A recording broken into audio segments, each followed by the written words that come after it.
السلام عليكم ورحمة الله وبركاته.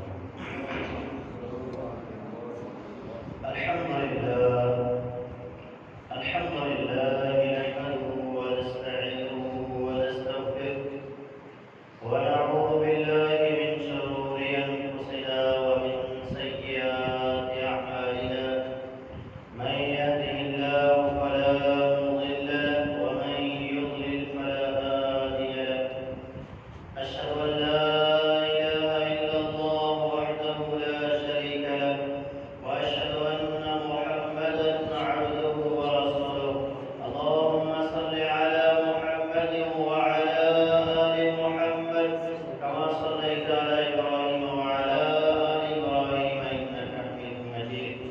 اللهم بارك على محمد وعلى آل محمد كما باركت على إبراهيم وعلى آل إبراهيم إنك حميد مجيد. أما بعد فإن أحسن الحديث كتاب الله وخير الهدي هدي محمد صلى الله عليه وسلم وشر الأمور محدثاتها وكل محدثة بدعة وكل بدعة ضلالة وكل ضلالة في النار. قال الله تبارك وتعالى في القرآن المجيد والفرقان الحميد: أعوذ بالله السميع العليم من الشيطان الرجيم. يا أيها الذين آمنوا اتقوا الله حق تقاته ولا تموتن إلا وأنتم مسلمون. يا أيها الناس اتقوا ربكم الذي خلقكم من نفس واحدة وخلق منها زوجها وبث منهما رجالا كثيرا ونساء واتقوا الله الذي تساءلون به والأرحام إن الله كان عليكم رقيبا. يا أيها الذين آمنوا اتقوا الله وقولوا قولا سديدا يصلح لكم أعمالكم ويغفر لكم ذنوبكم ومن يطع الله ورسوله فقد فاز فوزا عظيما. قال الله تبارك وتعالى في القرآن المجيد والفرقان الحميد في مقام آخر: فصل لربك وانحر. تمام قسم کی تعریفات کبریائی و بڑھائی اللہ جل شانہ کے لیے خاص ہے، جو ہم سب کا خالق و مالک و رازق ہے۔ اللہ تعالیٰ کی پاکیزہ و بابرکت حمد و ثنا کے بعد آنگن لاتعداد درود و سلام ہوں امام المرسلین سید الاولین والآخرین رحمت للعالمین شفیع المسلمین جناب محمد رسول اللہ صلی اللہ علیہ وسلم کی ذات اقدس کا سروالا۔ برادران اسلام، بزرگوں، دوستوں، پردہ نشین ماؤں بہن بیٹیوں، آج کے خطبہ جمعہ مبارک میں انشاءاللہ العزیز قربانی کی اہمیت کے حوالے سے چند ایک باتیں بیان کی جائیں گی۔ یہ بھی بتلایا جائے گا کہ کن لوگوں کی قربانی اللہ رب العالمین قبول کرتے ہیں اور وہ کون سے اعمال ہیں کہ جن پر عمل پیرا ہونے سے انسان اپنے نیک اعمال کو اللہ تعالیٰ کی بارگاہ میں نہیں پہنچا سکتا، اور وہ کون سے اعمال ہیں کہ جن کے کرنے سے اس کے پہلے عمل بھی برباد ہو جاتے ہیں۔ قربانی ایک عظیم عمل ہے، اس قدر یہ عظیم عمل ہے کہ اللہ رب العالمین نے اس کائنات میں جتنی بھی قومیں اور جتنے بھی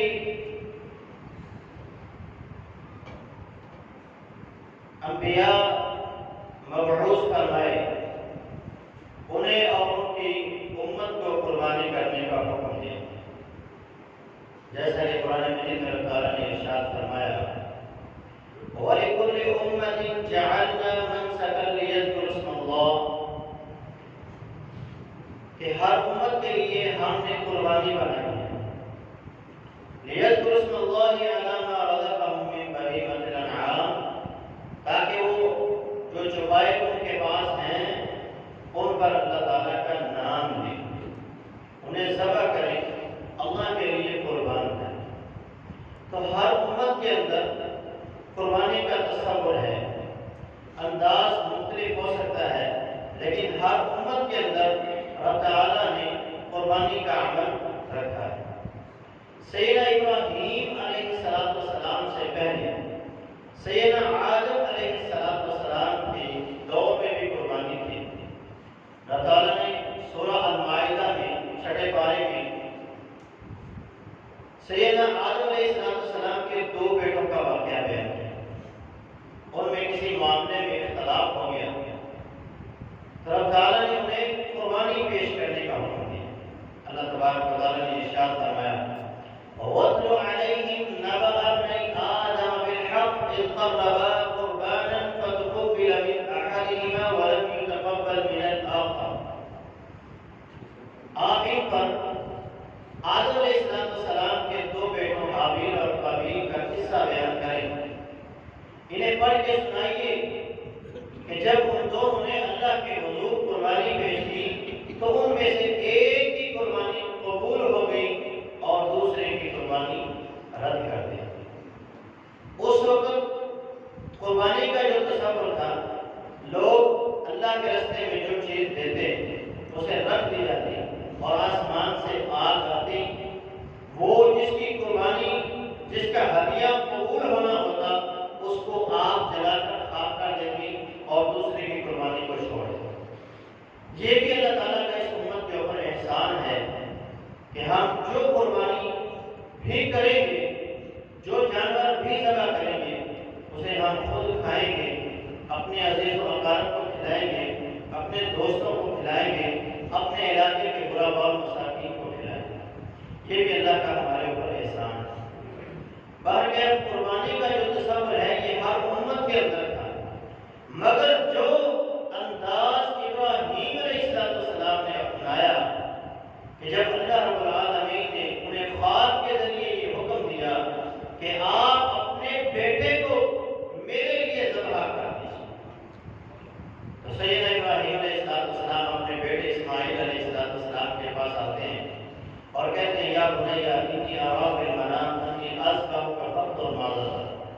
اے میرے بیٹے، میں نے خواب دیکھا کہ میں خواب میں تجھے ذبح کر رہا ہوں، تیرا کیا خیال ہے؟ سیدنا اسماعیل علیہ السلام یہ جانتے تھے کہ نبی کا خواب جو ہوتا ہے وہ وحی ہوتا ہے، وہ اللہ کا حکم ہوتا ہے۔ جس طرح جبریل کے ذریعے وحی آتی ہے، اسی طرح خواب کے ذریعے بھی اللہ اپنے پیغمبروں کو حکم دیتا ہے، وہ بھی اللہ کا ہی حکم ہوتا ہے۔ تو انہوں نے کہا یا ابتی افعل ما تؤمر ستجدنی انشاءاللہ صابرا۔ اے میرے والد محترم، جو اللہ تعالیٰ نے آپ کو حکم دیا ہے، آپ اس حکم کو پورا کیجیے، اس پر عمل پیرا ہو جائیے، آپ انشاءاللہ مجھے صبر کرنے والوں میں سے ہیں۔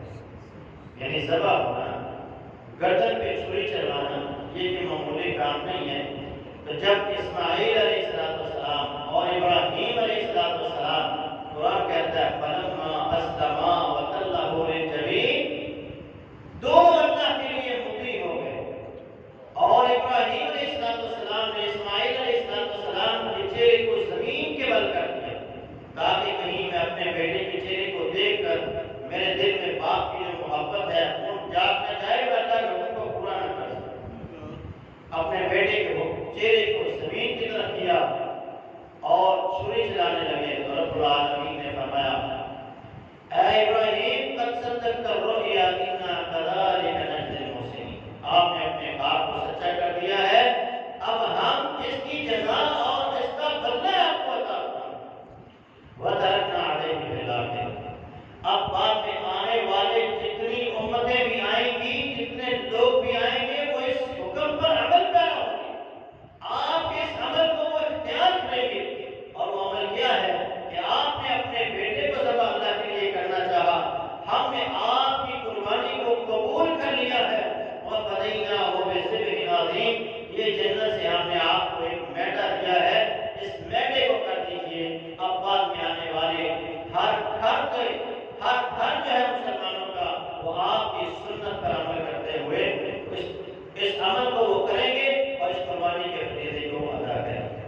جس بندے نے پہلے عید کی نماز ادا کی اور پھر اس نے جا کر قربانی کی، فقط اصاب سنتنا، اس بندے نے ہماری سنت کو اختیار کیا، اس نے عمل ہماری سنت کے مطابق کیا ہے، اور جس نے ایسے نہیں کیا اس نے ہماری سنت پر عمل کرا نہیں ہوا۔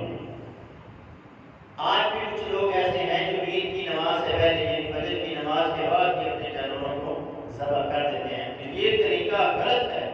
سنت طریقہ یہی ہے اور سنت قربانی بھی یہی ہے کہ ہم پہلے عید کی نماز ادا کریں گے اور اس کے بعد اپنے گھر میں جا کر اپنی قربانی کو اللہ کے لیے قربان کریں گے۔ اور یہ نبی علیہ السلام کی سنت موقدہ ہے، ایسی سنت کہ آپ مدینے میں 10 سال آپ زندہ رہے، اقام بالمدینہ 10 سنین، 10 سال آپ مدینہ میں رہے، یوسف ہو آپ 10 سال ہی قربانی کرتے رہے، آپ نے 1 سال بھی نہیں ایسا نہیں تھا جس میں آپ نے قربانی نہ کی ہو، آپ قربانی کرتے رہے۔ ہمارے یہاں آج کل یہ بحث چل رہی ہے کہ قربانی فرض ہے یا سنت ہے، تو یہ سوال حضرت عبداللہ ابن عمر رضی اللہ عنہ سے بھی کسی نے کیا کہ قربانی سنت ہے یا فرض ہے، تو انہوں نے آگے سے اس کی توضیحات نہیں بیان کی کہ یہ فرض ہے یا سنت ہے، انہوں نے آگے سے صرف ایک ہی جواب دیا، ذبح رسول اللہ والمسلمون، مسلمانوں نے قربانی کی، اللہ کے رسول نے قربانی کی، تم بھی قربانی کرو، فرض اور سنت کے شکلوں میں مت۔ بہرکیف سنت ایسی پیاری سنت ہے کہ جو بندہ بھی اللہ اور روز آخرت پر ایمان رکھتا ہے اس کو اس سنت کو پورا کرنا چاہیے، کیونکہ رسول اللہ صلی اللہ علیہ وسلم نے 10 سال مدینہ میں قیام کیا اور 1 سال بھی آپ نے سنت کو نہیں چھوڑا، ہر سال آپ نے قربانی کی ہے، اور جس سال آپ نے حج کیا اس سال آپ کی قربانی کی تعداد 100، یہ نبی علیہ السلام کی قربانی ہے کہ ہم نبی علیہ السلام ہر سال بڑھ چڑھ کر قربانی کرتے رہے، اور جو آپ کی زندگی کا آخری سال تھا اس سال آپ نے 100 قربانیاں اللہ رب العالمین کے لیے قربان کرائی۔ اور جو بندہ قربانی نہ کرے، طاقت ہے، اللہ نے اسے مال و دولت سے نوازا ہے اور اس کے پاس اتنی قوت اور طاقت ہے کہ وہ قربانی کر سکتا ہے اور وہ قربانی نہیں کرتا، اس کے لیے آپ نے کیا حکم دیا؟ فرمایا من کان لہ سعۃ، جس بندے کے پاس طاقت ہے، وسعت ہے، ولم یضحک، اور وہ قربانی نہیں کرتا، فلا یقربن مصلانا، وہ ہماری عیدگاہ میں مسلمانوں کے ساتھ عید کی نماز پڑھنے کے لیے نہ آئے۔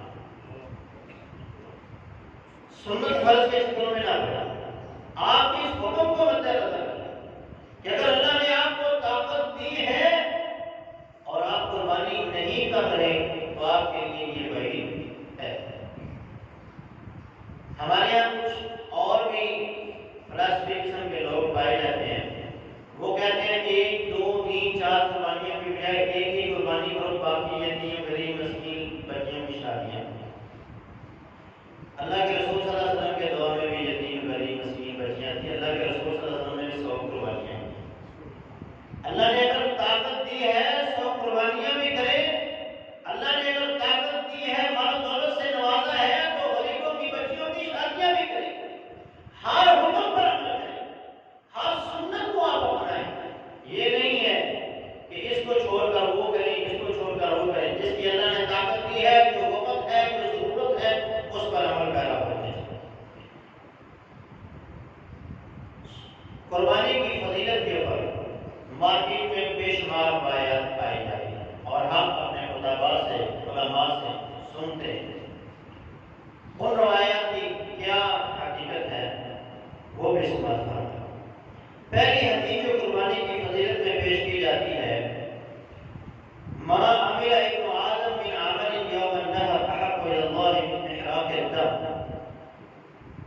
یوم النحر یعنی قربانی کے دن جتنے بھی عمل کیے جاتے ہیں ان سب میں